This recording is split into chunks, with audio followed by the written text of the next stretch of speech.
es hablar de la investigación de lavado de activos, es decir, cuando el personaje ya cometió el delito, ya se llevó el dinero y este dinero lo está invirtiendo en activos.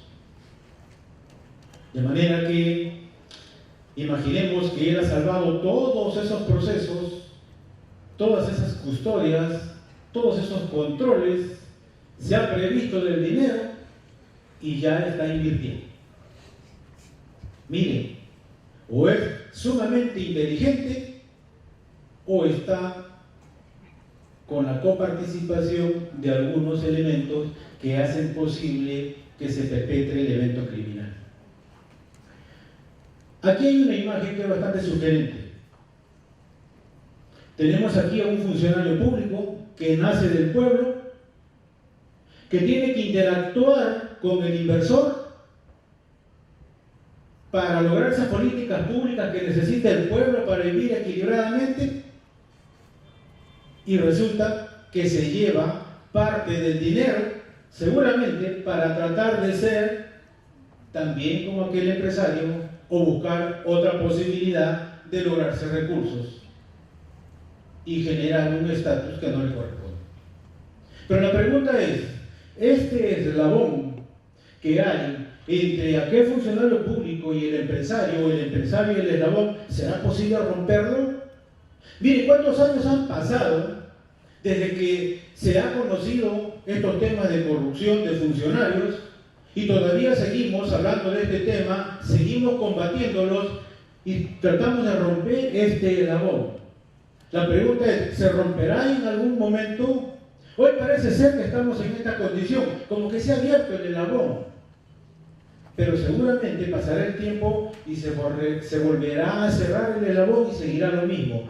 Si se cierra, y es para que actúe como corresponde este funcionario público en relación al inversor, y que por supuesto pueda cumplir con las políticas públicas para que esta población viva en equilibrio y no sufra problemas de anemia, problemas de salud, y en educación y otros, probablemente estaría bien esa cadena. Pero pareciera ser porque han pasado los años y mira el problema que tenemos. De manera que surge la siguiente pregunta: ¿será posible romper la cadena de la corrupción? Yo no voy a responder a eso. Pero lo cierto es que todos los funcionarios tenemos que hacer lo que está a nuestro alcance, lo humanamente posible, para que esa cadena de la corrupción se rompa y se forme realmente la cadena del honor, la cadena del valor, la cadena de la honestidad, la cadena de las buenas prácticas, porque de lo contrario seguiremos realizando charlas, conferencias, simposios, seminarios, maestrías y seguimos en el mismo problema.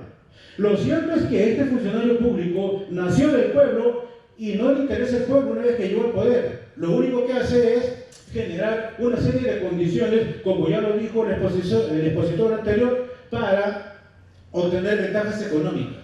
Y la pregunta es, ¿solo lo hizo? No, tiene que tener la coparticipación de otros funcionarios también, directa o indirectamente.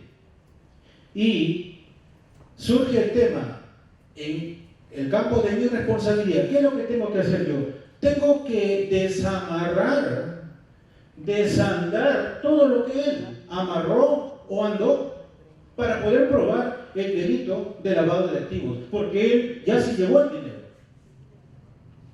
Mire el gran reto que tenemos y que por supuesto también en ese escenario somos vulnerables. Y entonces la Policía Nacional tiene esta organización llamada Dirección de Investigación de Lavado de Activos, en donde hay una división encargada de investigar el lavado de activos cometido por funcionario público enmarcado dentro de lo que se denomina crimen organizado. Y es lo mejor que tenemos en este momento, porque es lo único que nos posibilita investigarlo como corresponde y lograr incautar el patrimonio que él ha podido adquirir. Por supuesto que también necesitamos hombres.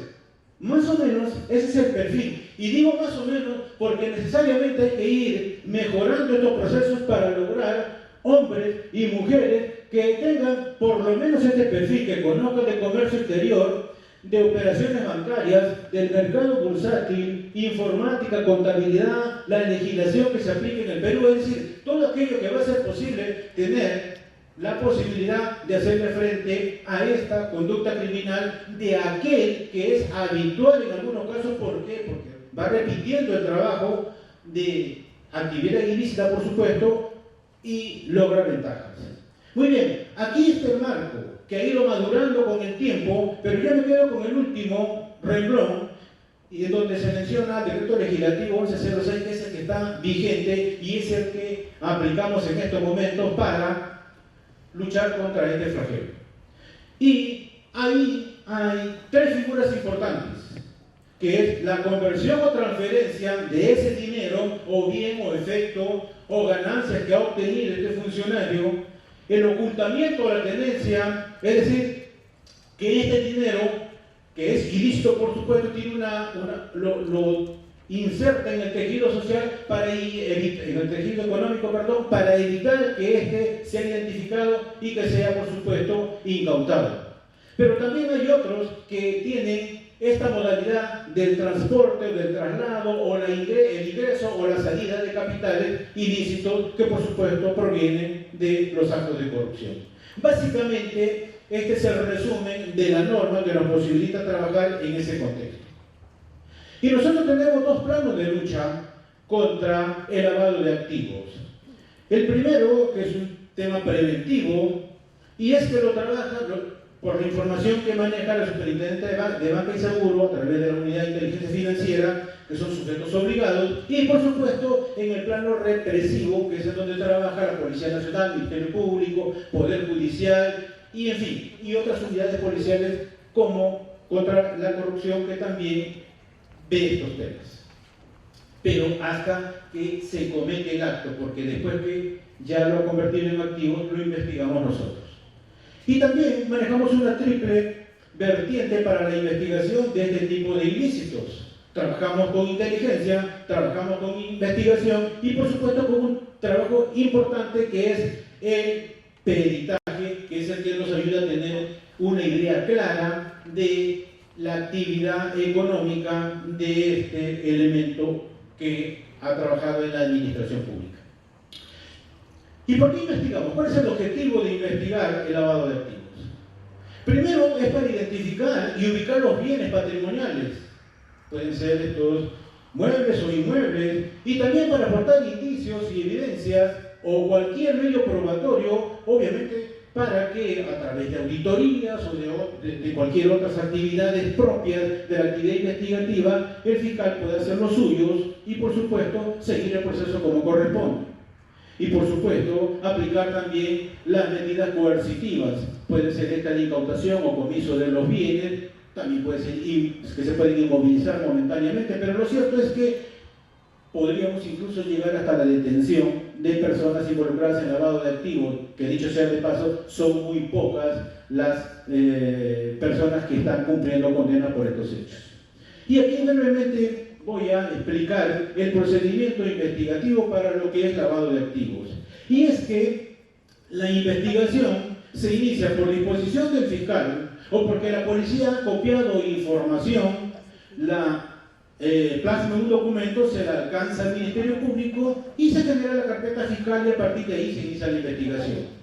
O también puede ser por un tema de una intervención policial, es decir, una persona está introduciendo $100.000 al país, en ese acto se le interviene y se inicia la investigación por lavado de activos. Estaría aparentemente en flagrancia, pero generalmente no pasa detenido y no se interna al penal porque esa investigación demora, hay que verificar de dónde vino el dinero y hay que comprobar una serie de informaciones. Por lo tanto, siempre es una investigación de largo aliento. Y para comprobar todo lo que él dice o desvirtuar lo que podría estar afirmando, trabajamos mucho en el tema del acopio de la información y ahí están todas las sentencias a donde recurrimos. No voy a hablar de todas porque entiendo que ustedes las conocen y, por supuesto, nosotros las recolectamos a través de que accesamos en línea a las páginas web o a los servidores que tenemos acceso o nos han asignado un password, o de lo contrario, por escritos que lo solicitamos a la entidad que corresponde. Aquí hay unos ejemplos. Y es que, siendo este un evento organizado por la SUNAR, debo decir que es allí en donde está el manantial de la información que nosotros requerimos. Y que, por supuesto, necesitamos para tener una idea de los bienes adquiridos o los ingresos de capitales, las aportaciones de acciones, o todo aquello que haga posible evaluar el capital o el perfil económico del investigado. También aduanas, por supuesto, porque hay mucho movimiento de importación o exportación que va a ser posible identificar la real dimensión económica del investigado. Tenemos aquí un tema que es sumamente importante, y es que cuando hemos logrado toda la información necesaria y resulta que en los registros públicos aparece que tiene un terreno valorizado en 100.000 soles, y luego cuando vamos a verificar encontramos un edificio. Y obviamente que no es un valor de 100.000, si no se multiplica por 4 por lo menos. Y cuando logramos ingresar al interior, tiene acabados de primera, por lo tanto también, imagínense ustedes cómo se ha ido incrementando el capital. Y luego trabajamos el tema para corroborar y validar todo con la obtención de pericias contables, la valoración o la tasación, también pericias de grafotecnia, identificación de vehículos, adherencias químicas por si acaso, si es que hay drogas o ambientes donde posiblemente se haya guardado drogas, y en fin, ¿no? Y así siguen las actuaciones policiales. Hay un procedimiento también que tenemos que estimar el dinero o activo lavado, sea porque ha comercializado drogas o insumos químicos, porque ha tenido una actividad en la gestión pública, pero lo cierto es que igual ha trabajado el tema de blanqueo de capitales, y eso amerita que nosotros sigamos el procedimiento, formalicemos los documentos, le alcancemos al fiscal para pedir las acciones limitativas del derecho, y el juez evalúa todos los otorgos, y por supuesto nosotros procedemos a la incautación o al comiso si correspondiera, como de la misma manera a la detención de estas personas. Finalmente, nosotros concluimos con un parte o atestado, y lo pongo allí porque antes, y ya he mencionado la norma, cómo ha ido madurando, trabajábamos con esos documentos, en donde consignaba información, la investigación, análisis, concluíamos. Y por supuesto, hoy se formulan informes al Ministerio Público, que es en donde se plasma toda la información lograda y los hechos comprobados que van a hacer posible procesar a esta persona.